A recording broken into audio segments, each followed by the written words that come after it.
আসসালামু আলাইকুম রহমতুল্লাহি তাআলা ওয়া বারাকাতুহু। প্রিয় দর্শক, আপনারা দেখছেন আমি একটি পেয়ারা গাছ তলায় দাঁড়ায় আছি। পেয়ারা একটা আল্লাহর সুন্দর একটা নিয়ামত। আল্লাহ সুবহানাহু ওয়া তাআলা এক এক দেশে এক একটা জিনিস দিয়েছেন, তার মধ্যে পেয়ারা একটা শ্রেষ্ঠ ফল।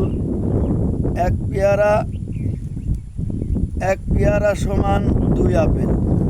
এত আল্লাহ এর দিয়েছেন, নিয়ামত দিয়েছেন যে পেয়ারার শক্তি আপেলের থেকে বেশি। এক পেয়ারা সমান 2 আপেল। তাহলে আল্লাহ তাআলা আমাদেরকে এই পেয়ারা দান করেছেন। আমার ইচ্ছা ছিল যে পেয়ারা বাগানে যাব, পাশে একটু আগে যাই বাগান, কিন্তু বাগানটা নেট ঘিরে আছে, এই জন্য আমি যেতে পারলাম না। এই জন্য পাশে একটা পেয়ারা গাছ পেলাম। তো এই পেয়ারা গাছের সামনে পেয়ারা গাছ আমার পাশে আছে, আমি এখানে দাঁড়িয়ে কথা বলছি, কিন্তু যেটা ইচ্ছা ছিল সেটা হলো না।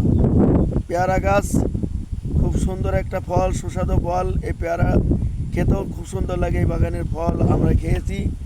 একদিন কি এখান থেকে আমাদের ছেলেরা কিনে নিয়ে গিয়েছিল। তো ফলটা খুবই ভালো ফল এটা। তো আমি এই জন্য কষ্ট করে আমি আপনাদের সাথে থাকবো, সবসময় ফেসবুকে আপনাদের সাথে আসি এবং থাকবো। এই জন্য আমি এখানে কষ্ট করে আসলাম। আমার মন চায় চলাফেরায়, ওঠা বসায় সর্বক্ষণ খালি আমি ভিডিওর সাথে জড়িত থাকি, আমি ফেসবুকের সাথে জড়িত থাকতে পারি। এরকম আপনারাও দোয়া করবেন আমি এইভাবে যেন থাকতে পারি।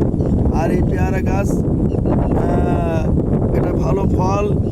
এই ফলটা খুব সুস্বাদু ফল, আপনাদেরকে বললাম।